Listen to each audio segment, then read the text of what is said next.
Bonjour et bienvenue pour cette nouvelle exploration ensemble. Bonjour. Aujourd'hui, on va se pencher sur des textes qui parlent de choses assez fondamentales, je trouve. La quête d'un refuge, le besoin d'être délivré. Des expériences universelles ensemble. Exactement. On a des sources bien précises, quelques versets du psaume 31, le 3 et le 6, et puis un passage d'Éphésiens, chapitre 5, verset 11. D'accord. L'idée, c'est de voir un peu comment ces textes articulent cette recherche de protection divine, le fait de s'en remettre à Dieu pour être sauvé, et puis aussi une instruction morale là, assez directe sur comment se positionner face à ce qu'il appelle les œuvres des ténèbres. Un programme intéressant qui relie l'intime et le social, on dirait. C'est ça. Et pour démarrer, franchement, l'image du psaume 31, verset 3, elle est saisissante. Sois pour moi un rocher protecteur, une forteresse, où je trouve mon salut. Cette métaphore de la pierre, du bastion solide, c'est puissant comme image de sécurité, non? Ah oui, c'est très fort. Et ce n'est pas juste une image poétique. Il faut voir ce qu'il y a juste avant. Ah, Le texte dit « Éternel, j'espère en toi. Délivre-moi dans ta justice. Incline vers moi ton oreille, à toi de me secourir. » Ce « à toi de me secourir », ça donne le ton. oui, il y a une urgence là-dedans. Clairement, c'est pas une demande pour plus tard, c'est un appel criant depuis une situation de détresse vraiment immédiate. Le rocher protecteur, la forteresse, ce sont des images de solidité absolue. C'est vrai, un rocher c'est stable, ça résiste. Une forteresse c'est construit pour défendre. C'est ça, c'est pas juste un bouclier pour parer un coup, c'est un lieu où on peut se réfugier, être complètement à l'abri. Ça suggère une menace peut-être plus enveloppante. Oui, comme si le danger venait de partout et qu'on avait besoin d'une protection totale, infaillible. On sent vraiment l'angoisse derrière les mots. Tout à fait. C'est un besoin de sécurité structurelle presque. Le salut ici, il est très concret. C'est échapper au danger, trouver un endroit sûr, hors d'atteinte. Une menace physique, existentielle. Probablement. Ça peut être la persécution, la maladie, la trahison.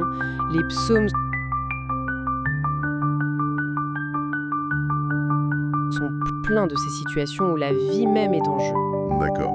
Et alors, depuis ce cri pour une protection très concrète, presque militaire, on glisse vers quelque chose de différent quelques versets plus loin. Verset 6, « Je remets mon esprit entre tes mains ». Ah, ce passage. On passe de la défense extérieure à un acte intérieur d'une profondeur incroyable. Qu'est-ce que ça veut dire remettre son esprit ? C'est une expression d'une densité folle. Remettre, c'est confier, déposer avec confiance. Et ce qu'on remet, c'est l'esprit, en hébreu, ruach. Ruach. Et la ruach, c'est pas juste la pensée, l'intellect, c'est le souffle de vie, l'énergie vitale, le principe même de l'existence, l'être entier, quoi. Donc dire « je remets ma ruach entre tes mains », c'est un abandon total, une vulnérabilité complète. Exactement. C'est confier son essence même, sa vie, à Dieu. C'est un lâcher-prise radical. Ça contraste d'ailleurs pas mal avec l'appel initial à l'aide urgente, à toi. Mais c'est un abandon qui n'est pas désespéré, j'ai l'impression, parce qu'il y a la suite. Tu me délivreras, éternel Dieu de vérité. C'est pas un saut dans le vide. C'est toute la clé, justement. Ce n'est pas une résignation genre « advienne que pourra ». C'est un acte de foi. Et il est ancré dans la certitude de qui est celui à qui on se confie. Le Dieu de vérité. Oui, Y-W, El-Emet. Et Emet en hébreu, c'est la solidité, la fiabilité, la fidélité, la vérité, mais au sens de constance, de loyauté. C'est pas juste une idée abstraite. D'accord, donc on se confie à quelqu'un dont la nature même est d'être fiable. C'est ça.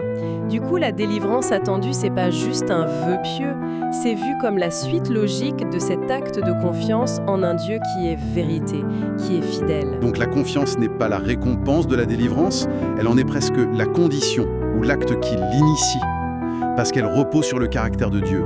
C'est fou comme la vulnérabilité, remettre son souffle, devient le chemin vers la sécurité. C'est presque paradoxal. Un paradoxe qu'on retrouve souvent, oui. La force dans l'abandon confiant. Et la délivrance ici, elle dépasse peut-être la simple mise à l'abri du verset 3. Comment ça ? Elle touche à la restauration de l'être, au lien vital avec Dieu qui est réaffirmé. C'est être sauvé parce qu'on s'est remis entièrement à ce Dieu fiable. C'est plus profond que juste survivre. Je vois. Bon, On a exploré cette dynamique très personnelle, très intense du psaume 31.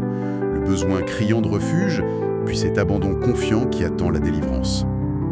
Et maintenant, Éphésiens 5, verset 11. Changement d'ambiance. Carrément. Et ne prenez point part aux œuvres infructueuses des ténèbres, mais plutôt condamnez-les. Là, on n'est plus du tout dans l'intimité de l'âme face à Dieu. On est dans une instruction pour la communauté, sur son rapport au monde. Oui, c'est un virage à 180 degrés. On quitte le vertical, l'intime, pour l'horizontal. La conduite des croyants dans leur environnement. Éphésiens, surtout à partir du chapitre 4, c'est très concret, très pratique sur la vie ensemble. Et ce verset 11 s'inscrit là-dedans, avec cette opposition classique, lumière-ténèbres. Tout à fait. Très fréquente chez Paul. Les œuvres des ténèbres sont dites infructueuses, akarpos en grec. Ça veut dire stériles, vaines, qui ne mènent à rien de bon. Et ce qui est frappant, c'est que ça ne dit pas juste « ne faites pas le mal ». Il y a la deuxième partie, mais plutôt « condamnez-les ». Ça sonne fort, non? Presque combatif. Qu'est-ce que ça veut dire, condamner? Alors, le verbe grec, c'est elencho. C'est un mot assez riche. Ça peut vouloir dire réprimander, réfuter, prouver que quelque chose est faux, mais aussi, et c'est important ici, exposer, mettre en lumière. Ah d'accord, donc pas forcément un jugement agressif. Pas nécessairement au sens d'une sentence. C'est plutôt une action pour montrer la vraie nature de ces œuvres des ténèbres, pour expliquer pourquoi elles sont infructueuses, pourquoi elles ne collent pas avec la vie dans la lumière. C'est une démarche de clarification morale, en quelque sorte. Un refus de la complaisance, du silence? C'est ça, une prise de position éthique qui doit être visible. Donc condamner serait moins une sentence qu'une mise en évidence, une sorte de témoignage par contraste? On peut le voir comme ça, oui.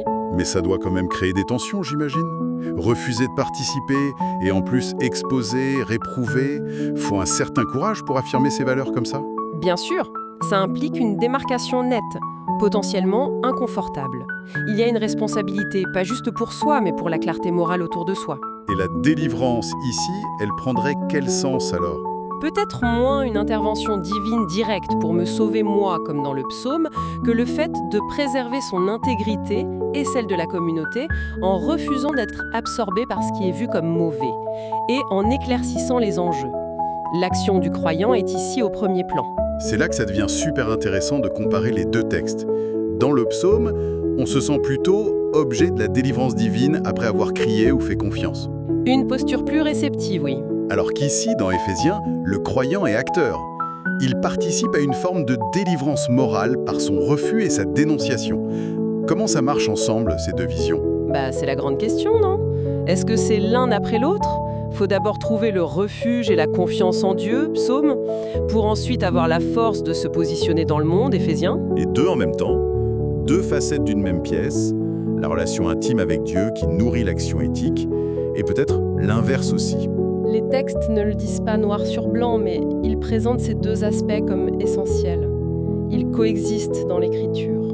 On pourrait imaginer que le refuge du psaume, ce n'est pas une fin en soi, pas un cocon où on reste planqué, mais plutôt une base arrière, une source de force qui permet justement d'affronter les ténèbres sans être bouffé par elles. La forteresse, elle ne sert pas juste à se cacher, mais à tenir bon pour pouvoir ensuite agir ou témoigner. C'est une lecture tout à fait cohérente, je trouve. Le refuge intérieur, la confiance en ce Dieu de vérité, ça devient le socle stable à partir duquel on peut avoir un regard critique et une action courageuse. La sécurité trouvée en Dieu n'amènerait pas à fuir le monde, mais à s'y engager différemment, plus lucide, plus libre. Exactement.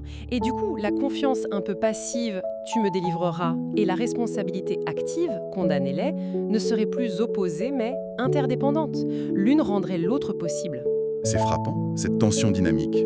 D'un côté, ce besoin presque animal de protection, l'abandon total comme voie de salut personnel, et de l'autre, cette injonction à ne pas se suffire de son salut, mais à agir sur le plan moral, social.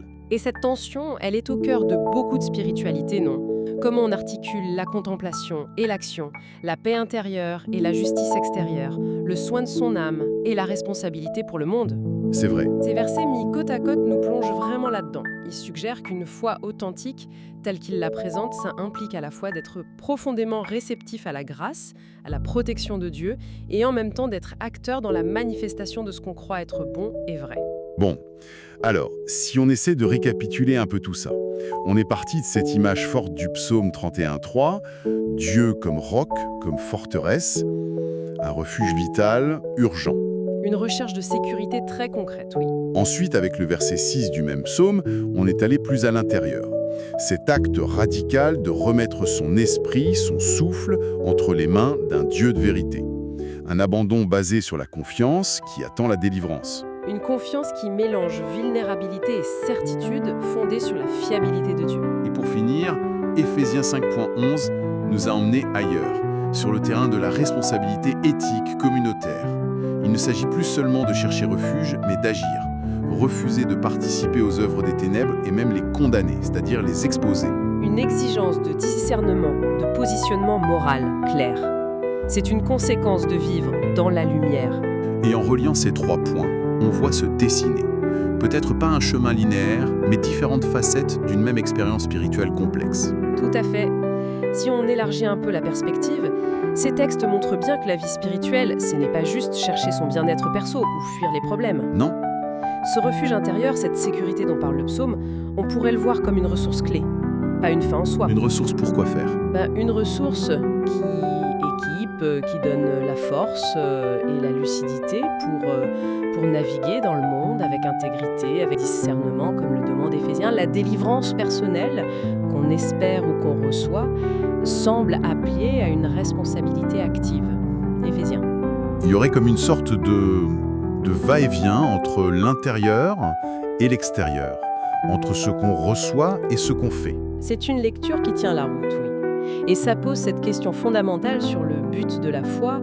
Est-ce que c'est une citadelle où on se protège pour avoir la paix, ou est-ce que c'est plutôt un camp de base solide, un lieu où on se ressource dans la vérité et d'où on peut ensuite interagir avec le monde de manière constructive?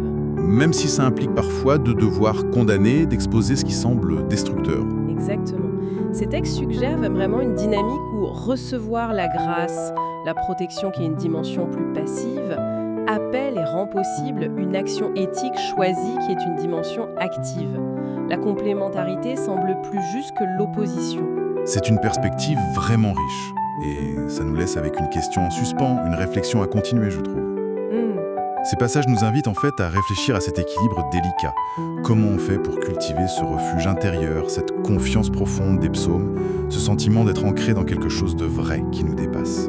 Tout en répondant à cet appel assez exigeant d'Éphésiens à discerner, à se positionner et parfois même à s'opposer activement à ce qu'on perçoit comme les œuvres infructueuses des ténèbres autour de nous. C'est ça. Où est-ce qu'on place le curseur entre se préserver soi-même, ce besoin vital de ressourcement, et cet engagement critique envers l'extérieur qui peut avoir un coût? C'est peut-être une question que ces textes très anciens continuent de nous poser très concrètement aujourd'hui. Une question toujours actuelle, en effet.